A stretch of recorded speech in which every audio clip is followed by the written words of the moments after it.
Hey guys, it's been so long. We've missed you so much. We've? I've missed you so much. Harry hasn't. So obviously last night the Mandalorian wrapped up, so we're here to get to talking about it. And a lot happened, I think. Yeah. Harry, first thoughts on season 2.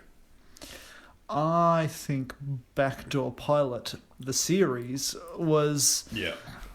probably a big step down from the first season, but it was not without its moments, and I feel the quality of production was consistent. It was just the plot was a lot of Star Wars figuring out how to branch out into this new medium that is Disney Plus. I feel like with this season, there's probably stuff I enjoyed more than the first season, but there's also a lot of stuff. I think it's like it evens it out with how much stuff I thought was a lot worse than the first season, and I think the obvious one, which is, I think if you were if your favorite thing to come out of Disney before this was Rogue One, you'll love this. You'll absolutely adore everything they do here. It's And if your favorite series was Clone Wars, you're gonna love it. You're even gonna more. love this too. I think with Rogue One is a movie I'm fine with. However, I think it definitely speaks to how much of a crutch the existing universe is for that movie to kind of get it over the line, because it requires all this stimulation of stuff you've seen before, and to a lesser extent Rise of Skywalker felt like that as well. Yep.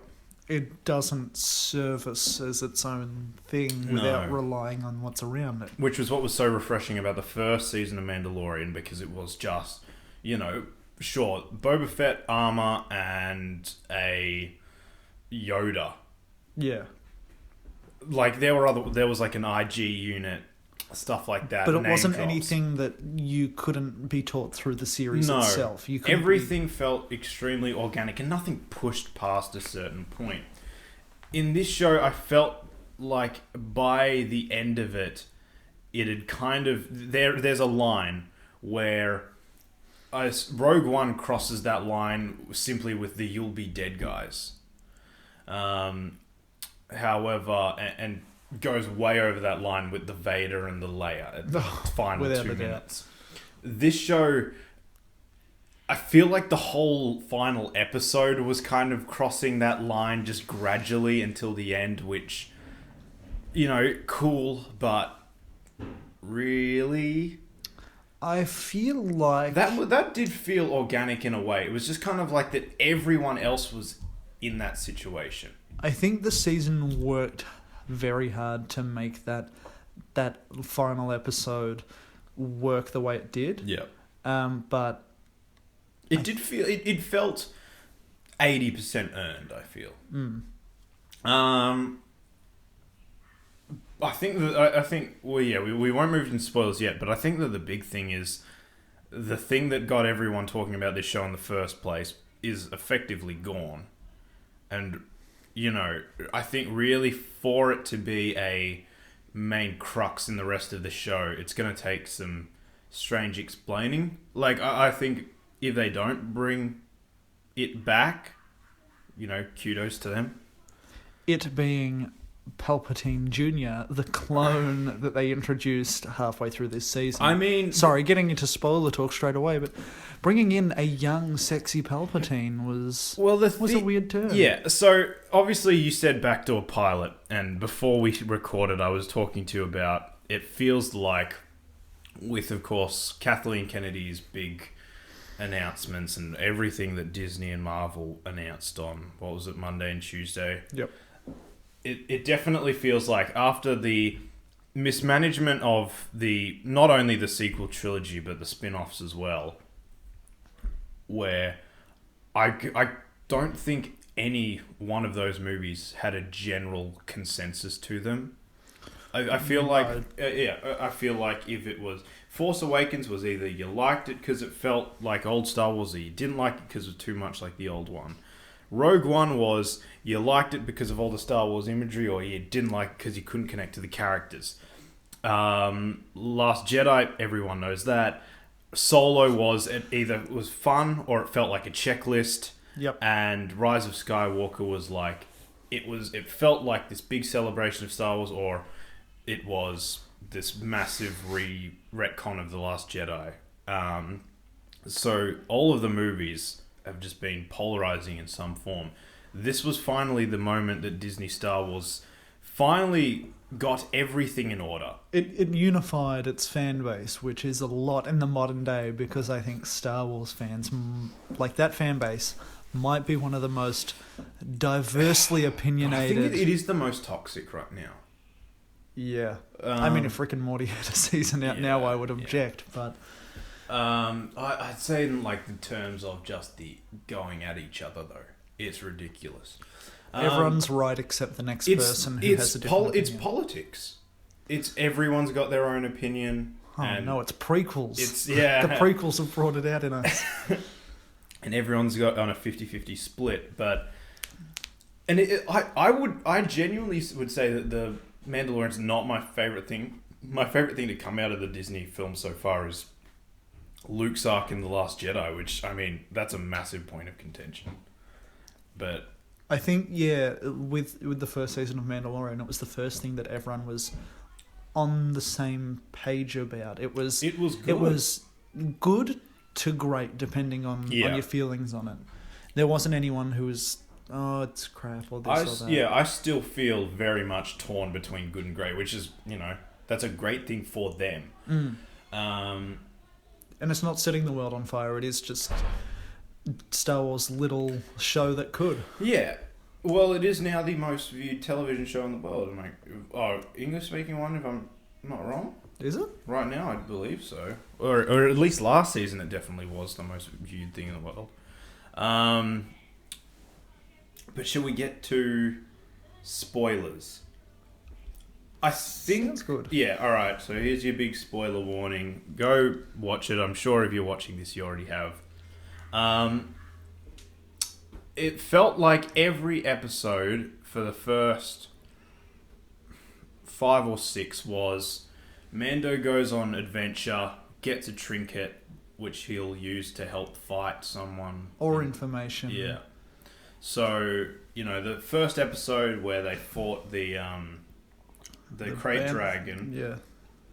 It's to get Boba. It's getting Boba Fett's armor. Yep. What was the next? There was the next episode where they had to help the frog lady get her eggs to a planet. I think it was the Mandalorians, and then where we're going to meet more Mandalorians, and then the third episode is helping get to it's frozen planet the whole time, and then it's just been a fetch quest of a season. It feels like a video game, and it would have made a great video game this season because that's why I think I'd probably if I were to lean more to one season, I'd probably go to season 1. Like, I wasn't a huge fan of, like, say, the forest village episode. Yeah, but I thought every episode here was solid in a way. I remember there was one episode I wasn't a huge fan on, and I think it might have been the Bo-Katan one. Yeah, because neither of us are big Clone Wars people. No. I've seen a couple seasons and scattered episodes, but I'm not in with the lore the same way I would say I am with the rest of the That's a weird... universe. For me, I've watched Rebels, but I haven't watched Clone Wars.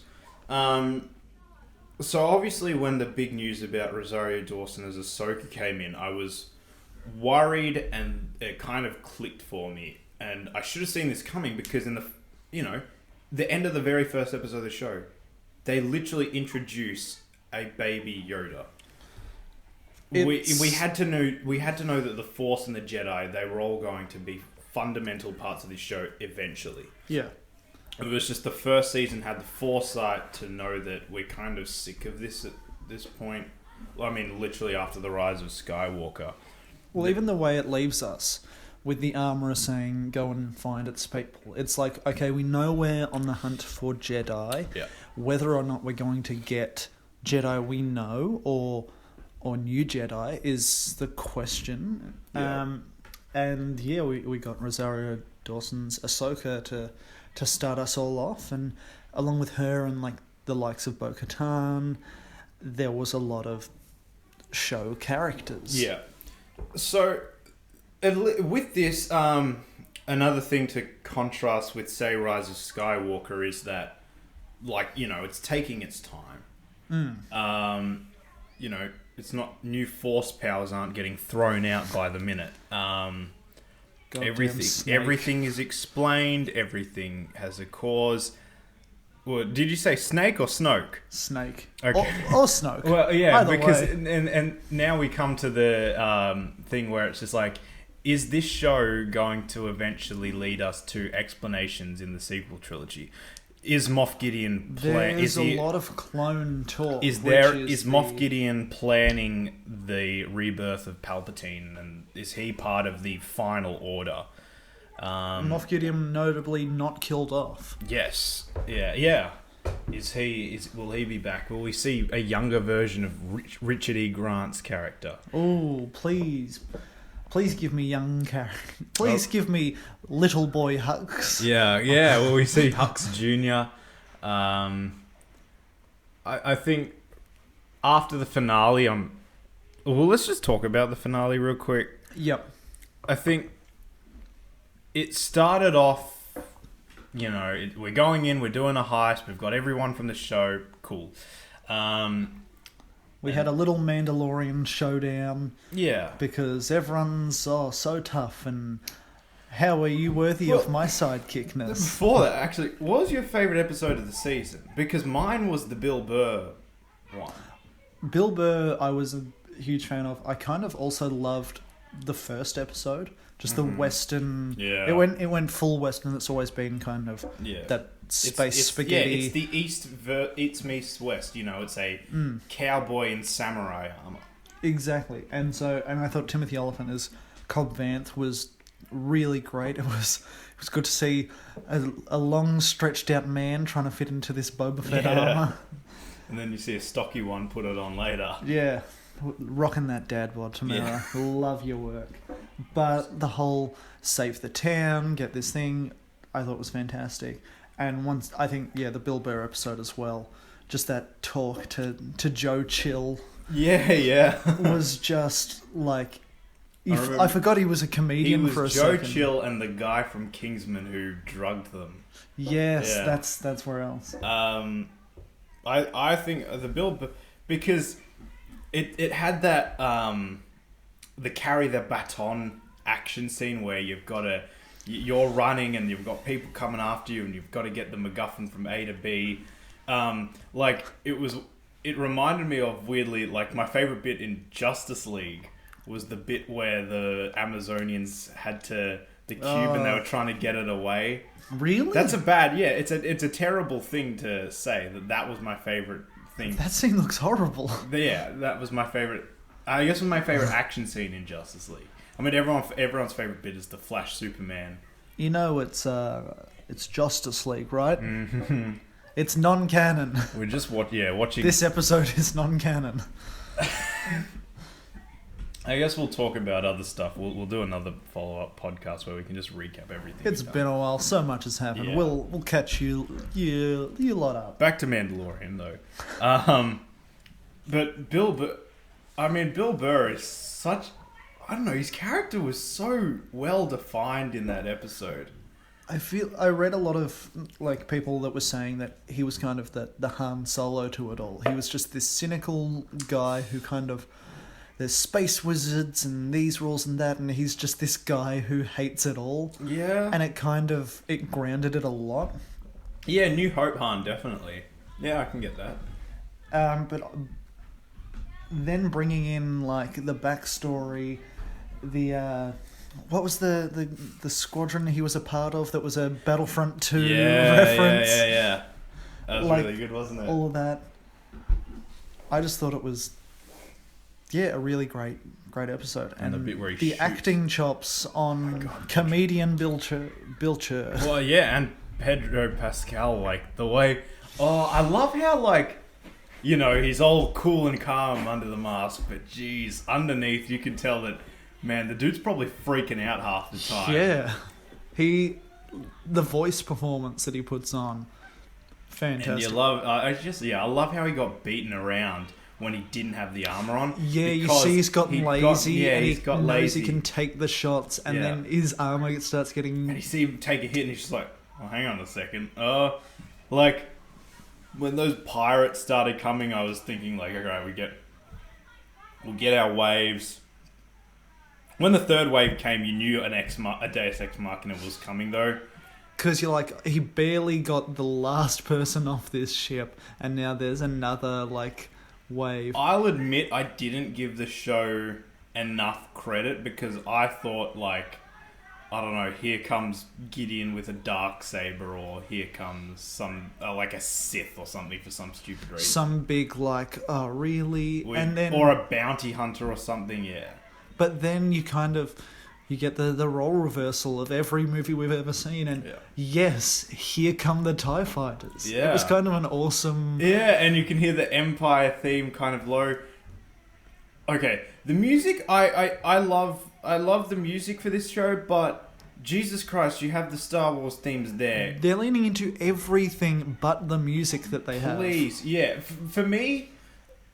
Can they not afford to pay John Williams? Yeah, for me, they have the rights to it. I don't see why they wouldn't. But for me, I think it's nostalgia and music are the things that go hand in hand. Like, when Luke was slicing up people, the Force theme didn't play once, which allowed me to maybe not get swept up all in the emotion of it as much as I guess some other people definitely did. I was just sitting there for like 5 minutes like, it's not him, it's just a green lightsaber, it's just another person. When you see the hilt, it's like, okay, it is definitely Luke.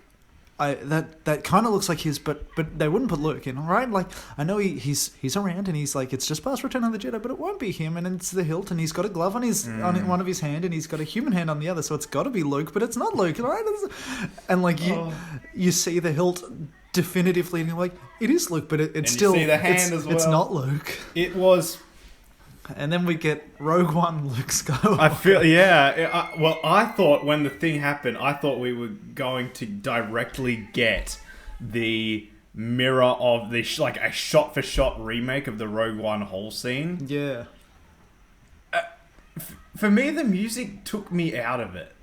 I wanted, like, this... You expect that swell. You wanted the epic Force theme to swell as he starts chopping up guys.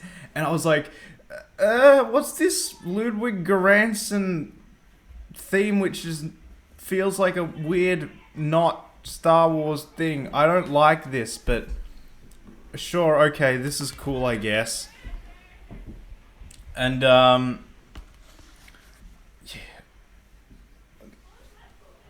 whatever. It was a cool scene. It did R2 have to show up? Yes.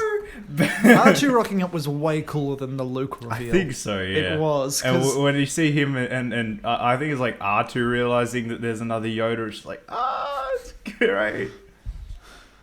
Oh, just the fact, though, that he walked out with him in his arm and not on his back. I'm like, come on, Luke. Yeah. You know how to travel a Yoda. Why did Luke have a little baby carrier on his back? He's got a baby Bjorn. R2's on the front, baby Yoda's in the back. It was...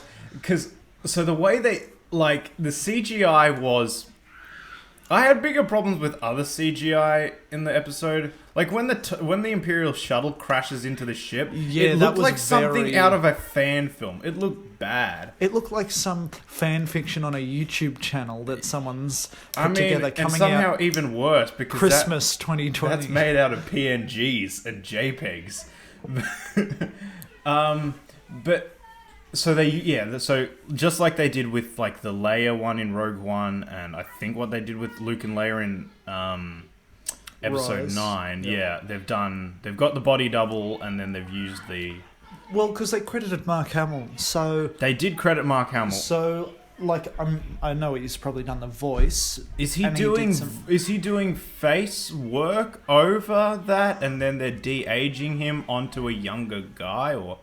Well, because he's not in Return of the Jedi shape. He's not in his peak physique anymore, so I feel like they must have used a stand-in. They did use a stand-in, yeah.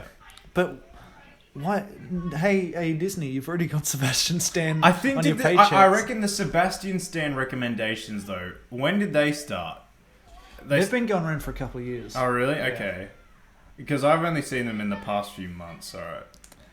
I feel like I would have almost preferred it if they went for like Oh, a Sebastian Stan dressed up as Luke Skywalker, that, yeah. then trying to make it an exact. Yeah, like if they do have Han or say show up, I'd rather them have Alden Ehrenreich than do the de-age. Audiences now are happy to go. We know who these what are. a Luke Skywalker is, so I feel like we're happy to go along with it. I don't know what Star Wars obsession is with.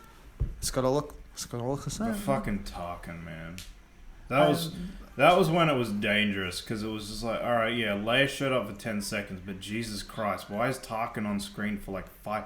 Why is Tarkin on screen... Why is terribly CGI Tarkin on screen more than Vader? Mm. And why is he not played by Charles Dance? Yeah! I mean, you could, just do some CGI enhancements, just make Charles Dance's like cheeks take a minute a lot more. It'd be fine. But maybe they just want to keep that option open because Charles Dance would make an incredible Imperial. You can only use your Charles Dance once. You only get him once, don't you? Like the way Godzilla 2 used him. He's a global eco-terrorist. What the fuck? Off track again. So, what are we talking about? Mando. Season 3 doesn't have a thrust now. It's gonna be thrust by the whole Mandalore because we didn't wrap up. Oh yeah, shit! The siege of they're going back to Mandalore. They're gonna liberate Mandalore. But also, Bo-Katan now has to kill Mando. Yeah, I did. You could tell because you could tell that Mando was essential reveal villain Giancarlo Esposito when he was egging them on and saying, "He's got to kill you. He's got to. Don't ever cross me again, Walt." And it was just kind of this moment where you're like, "Oh shit, he's hanging around for a while, ain't he?" Yeah. I mean, we all know he's eventually going to get decapitated, kind of semi-unceremoniously, I reckon. We've had so many swords and like jagged weapons around that there's no way he's not stabbed in some way. I think it ends with. I think his story ends with him on his knees, egging someone on, while the person holding the sword just goes, takes his head off. Evil baby Grogu takes to him with his red double-ended 30-centimeter lightsaber. We have seen the last of Grogu in a story capacity.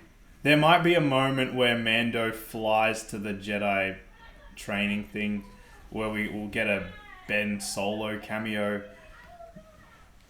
Was it just me who was surprised that we didn't hear words from Grogu as he left Mando? Because he takes off his helmet and he's kind of cuddling, and I was just expecting like a Mando or something like that. Something like that. Or yeah, like that was that moment though where I think everyone around the world's going, "Don't cry, don't cry." It sure is dusty in here. Oh boy.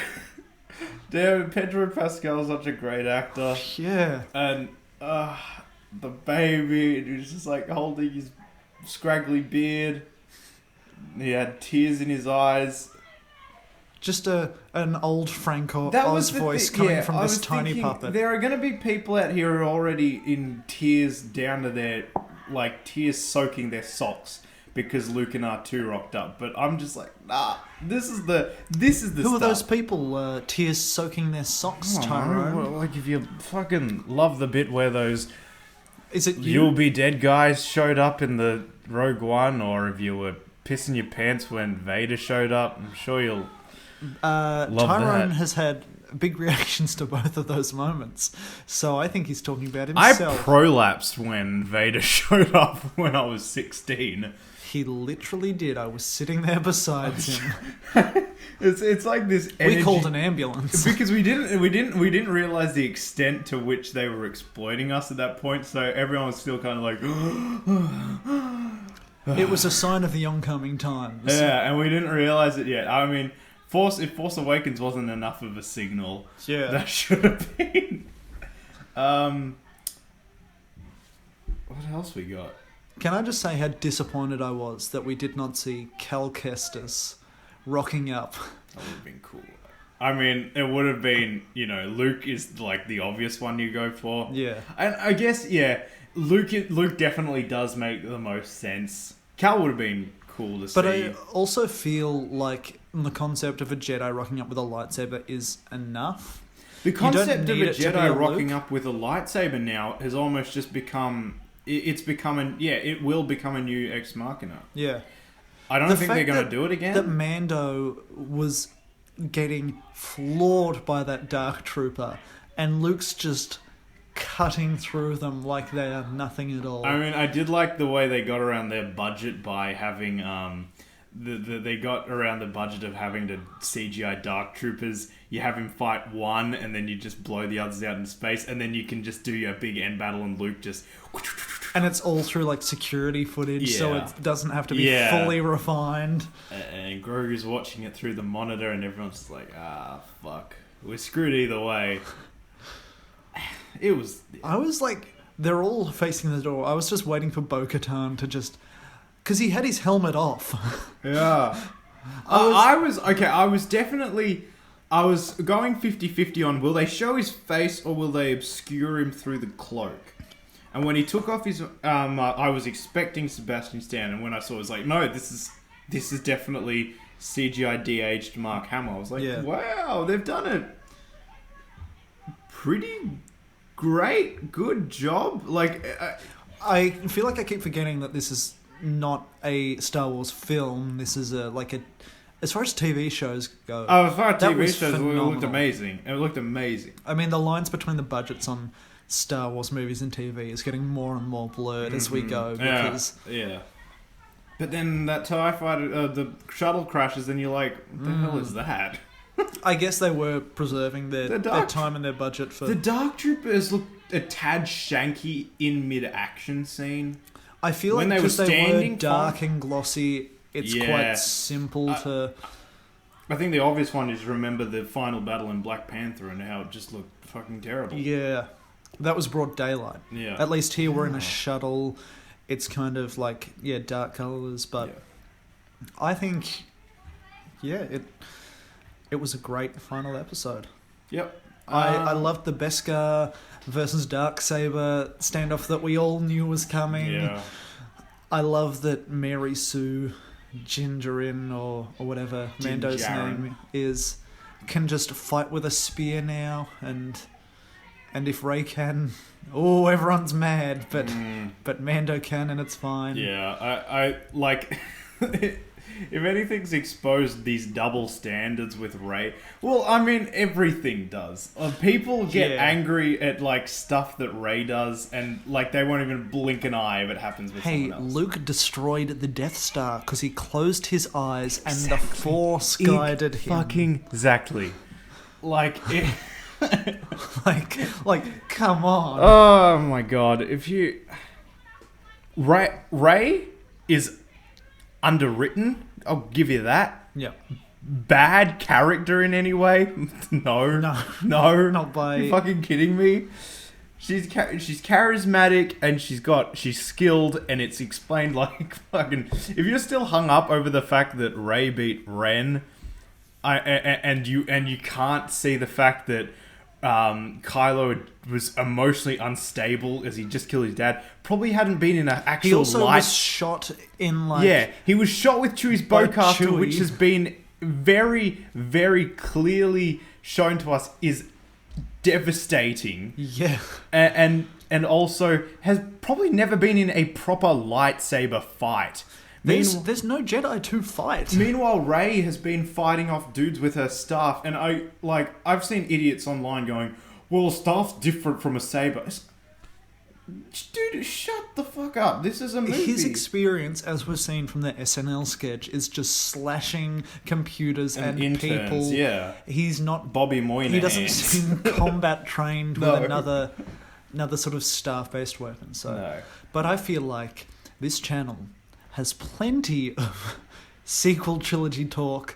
So no one wants to talk about the sequel trilogy ever again. So let's shut up about it. If they had went with Duel of the Fates, I would have been like, yeah, this is kind of like the generic Return of the Jedi-esque ending, but it's better than what they pulled out their ass. But overall, as a season, next season's going to be a lot of Mandalorian lore, I feel. Boba Fett. We haven't talked about Boba Fett getting his... The Book of Boba Fett. I mean, Boba Fett showed up to be what? The pilot? He was Poe in Rise of Skywalker. What service did he... What, like, genuinely, what did he serve other than... I can't even think of... Oh, yeah, it's Boba... Look, guys, it's Boba Fett. You wanted Boba Fett. That whole scene played out, like... I was so in for it. Him sitting on the throne, I'm like, this all fits. And then the title, The Book of Boba Fett. With an obese Bib Fortuna on the throne. Because for a second, I keep on getting muddled with the what timeline this takes. I was like, we're going to see Jabba? And I was like, oh yeah, right. It's after that. Yeah. A message has just come through from a friend, and they have said, would Bo-Katan not recognize the surname Skywalker? Also, do people...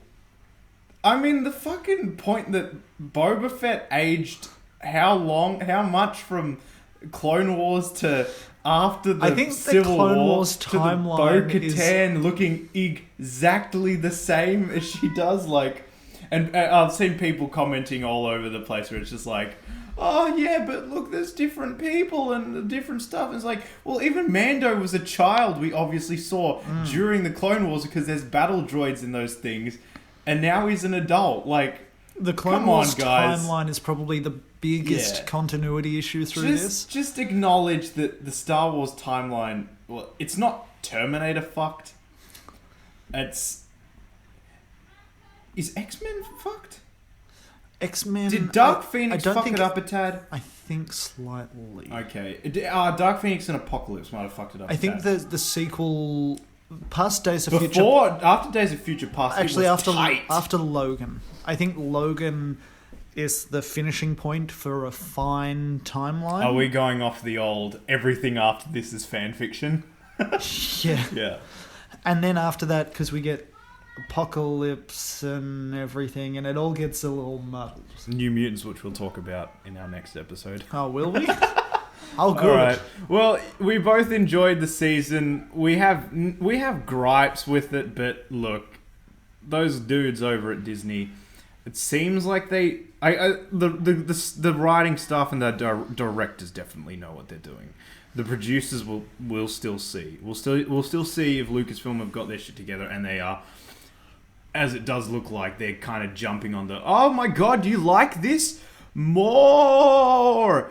Consume our product. Yeah. My big final question, which I've asked you personally, but I want to hear a long discussion, is how will they coerce Harrison Ford into the Boba Fett series? How much weed and money do they need to give that man? I'll give you $40 million and a pound of toke. What's that? I'll do the fucking movie. And we've got, like, your Captain Marvel Sam Jackson running around doing his old man strut, but it's young Han Solo. Well, I think they'll show up with a couple of bucks for Sam Jackson. Do you want to play with the lightsaber again? Sure, that's all you had to say. I'm kind of sick of the purple one. Can I have... Oh no, he loved the purple. He asked for the purple one. Dude, that video of him asking... Well, usually the good guys have blue or green, and the bad guys have red. Can I have a purple one? I mean, well, you're not going to say no, right? It's Sam Jackson. Yeah. All right. Thanks for watching, guys. Please make sure you like and subscribe. Right now, we're gonna do another podcast where we just go off the damn rails about everything we saw in the last few months. So make sure you check that out. Thank you for listening. I've been Tyrone. I've been Harry, and this is The Way. Do you know the way? That's right, bring back that meme. Dab. No, please don't.